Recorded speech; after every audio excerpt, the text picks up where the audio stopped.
Welcome to our final project, Two-Spirit, a Native American Gender Experience, by Chrissy Cataldo, Amanda Nagy, and Lynn Young. Final project for TEC 4690, Sexuality and Spirituality, taught by Bishop Yvette Flunder. Spring semester 2014.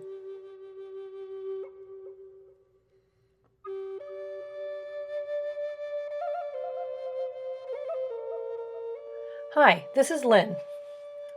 I wanted to include a little bit of information about how I frame my Indigenous Two-Spirit identity. My Indigenous identity is all-encompassing.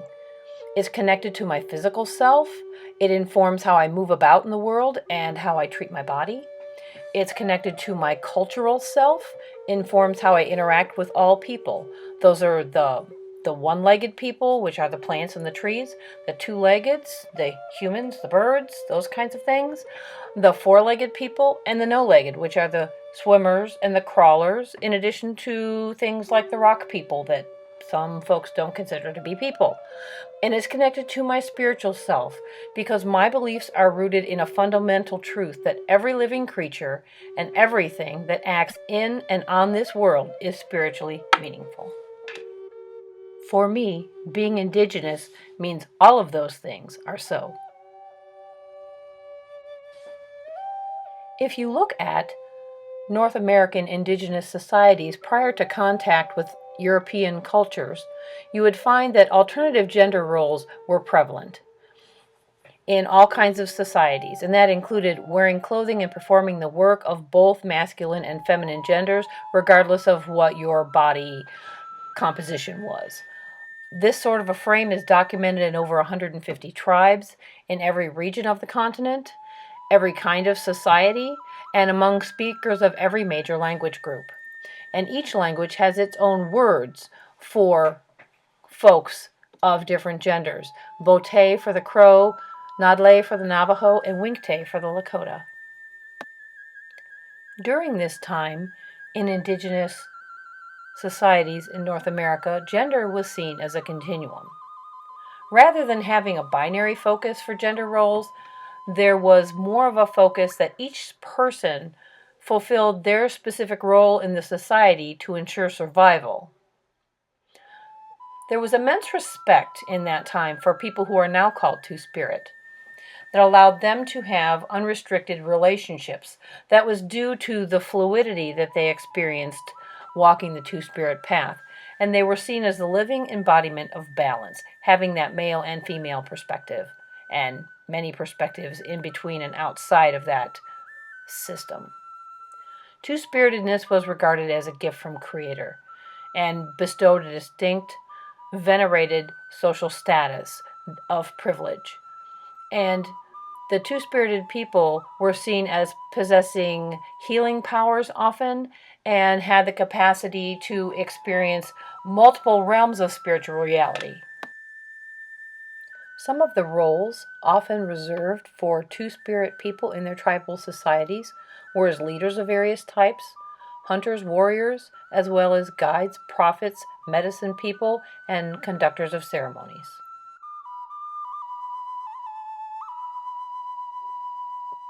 In contrast to how things were in the pre-contact period, during colonization, strict social and gender structures began being put in place in the colonies and were imposed on the Native Americans that were in contact. And that kind of overwrote the idea of having a gender continuum.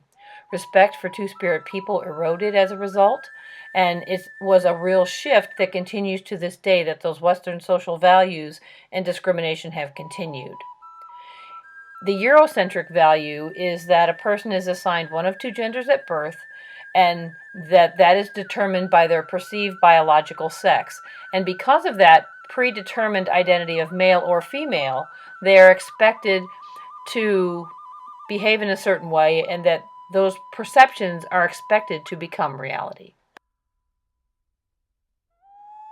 When colonizers encountered two-spirit people, that interaction really challenged the binary worldview that they had and the overall belief system that came from their European roots.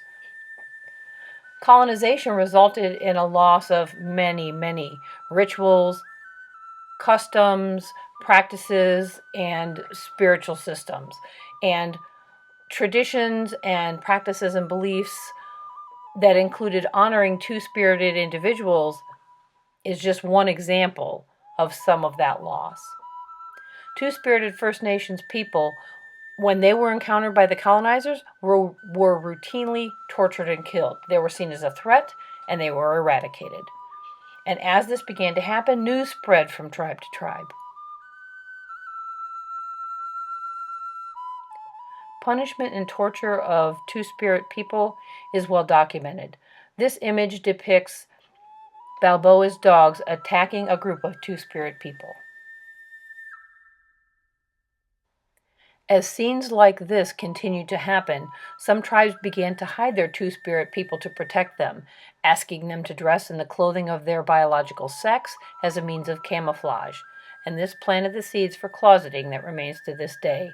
Individuals in some nations now deny or have no knowledge that they ever had two-spirit traditions and two-spirit people among them. Western culture is deeply shaped by dualistic thinking that presumes that a single truth is possible to find, be it in theology, science, or personal identities. Deviation from what is considered true is unwelcome, if not unreal.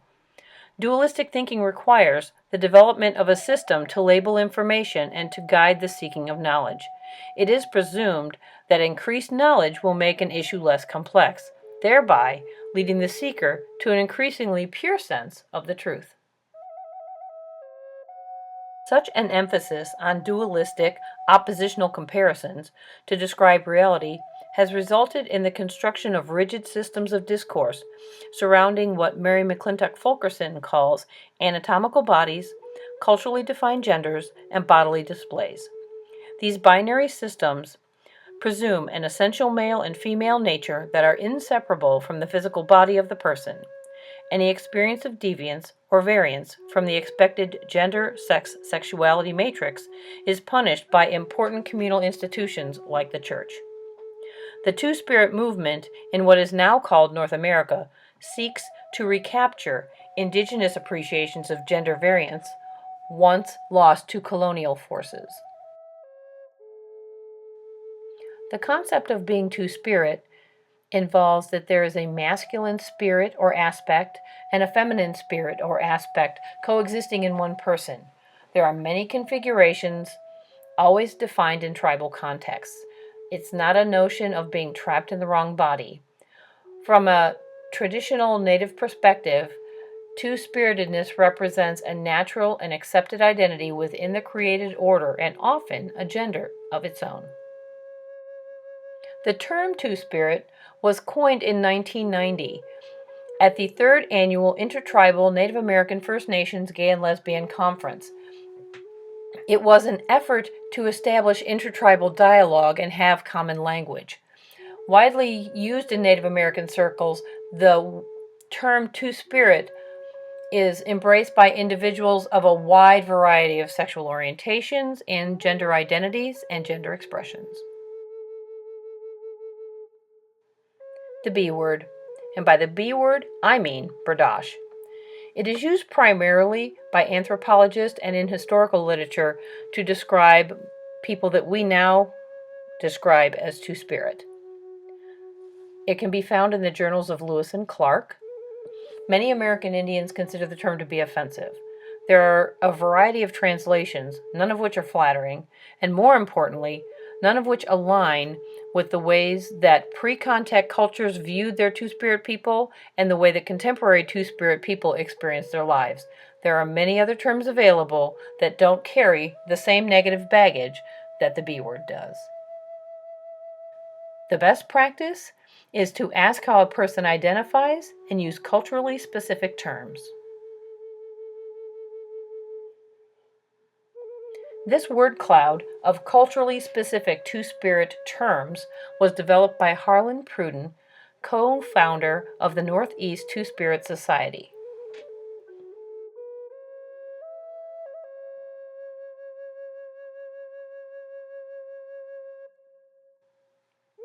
Among the Navajo, there are at least 5 genders. biological females performing traditionally female roles, biological males performing traditionally male roles, the Nadle, who are individuals with crossed or mixed male and female characteristics and roles, masculine females, who are biological females that are not involved in reproduction and often fulfill the roles associated with the male gender. The feminine male, biological males who often fulfill roles associated with the feminine gender. Our presentation features two Navajo Two-Spirit warriors, Hastine Kla and Fred Martinez. Hastine Kla is important to Navajo weaving culture. Weaving is a primary art form among the Navajo.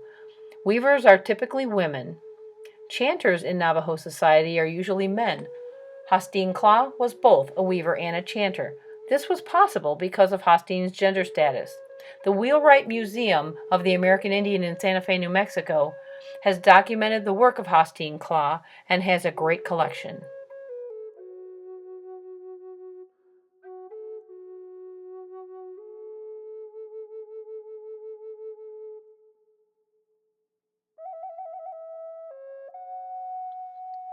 Fred Martinez identified as Two-Spirit. Fred was a male-bodied Navajo boy, also known as FC, who sometimes went as Beyonce. Nadle is the Navajo word for Fred's identity. Fred was brutally murdered at the age of 16 in an identity-related hate crime. In the words of Fred's mother, Pauline Mitchell, Fred took meticulous and glamorous pride in his Nadle identity. When Fred learned the Navajo word, he said, "Oh, so cool, I'm a Nadle." Fred never shied away from his Nadle identity. He never failed to greet the day as himself or herself, whatever felt authentic on that day. The documentary film, Two Spirits, is about the life and death of Fred Martinez. The following clips highlight the cultural significance of the Two-Spirit movement. Masculine and feminine together are sometimes reflected so completely in the body of one person. It's as if they have two spirits. In our tradition, in the Western European tradition, we tend to think of gender as pretty neatly divided between male and female, starting with Adam and Eve. And many world cultures, including many Native American cultures, don't have such a neat division. There is some movement back and forth between genders related to both the way people present and the way people relate to each other sexually. We think we know that there's a typical male and a typical female, but the fact is almost everyone diverges from those typical qualities. Our use and adaptation of the term Two-Spirit reflects the fact that we cannot distill into one word out of 200 languages a word like gay. But if we say Two-Spirit in English, it's something that people can wrap their heads around and understand and respect. It is nice to be accepted and not simply tolerated, because I don't like when people, oh, well, we tolerate, we're tolerant of gays, of you Two-Spirit, Thanks for tolerating, but no thanks, I just want to be a part of a group as I'm supposed to be. Today, negative treatment of Two-Spirit people still occurs, both within and beyond Native communities. Within the Native community, certain ceremonies and certain protocols around drumming are really binarily defined, which leaves Two-Spirit people unincluded. Traditional spirituality and European belief systems can often clash.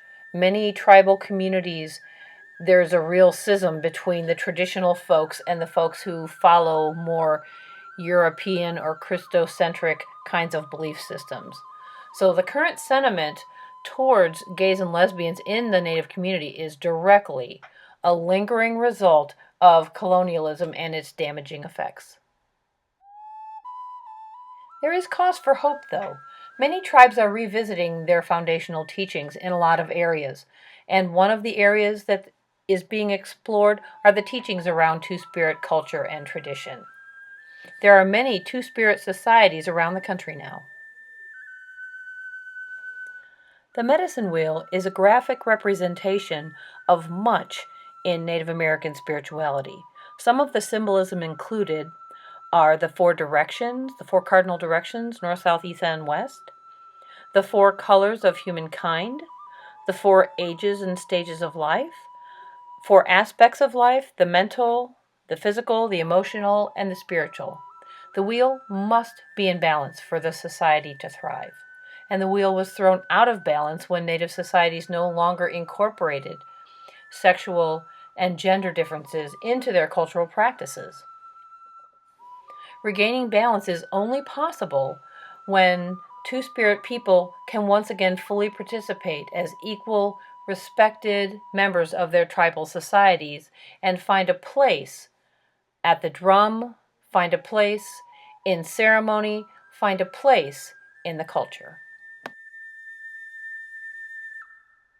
As we consider Two-Spirit identity today in our contemporary spiritual circles, we have some questions to think about. How can our denominations that are still really contending with the same racist attitudes that nearly destroyed and heavily damaged Native American populations and culture, how can we make a space for the reappropriation of traditional values and incorporate them, specifically those regarding gender variance? One example, in the UCC, how could the Coalition for LGBT Concerns be a place of support for Two-Spirit people? It's an exciting possibility, and we think it's one worth exploring. In the words of Lydia Nibley, director of the Two-Spirit documentary, it seems that one of the greatest challenges we face as a global community is to decide which traditions we will consciously leave behind and which we will take with us into the future.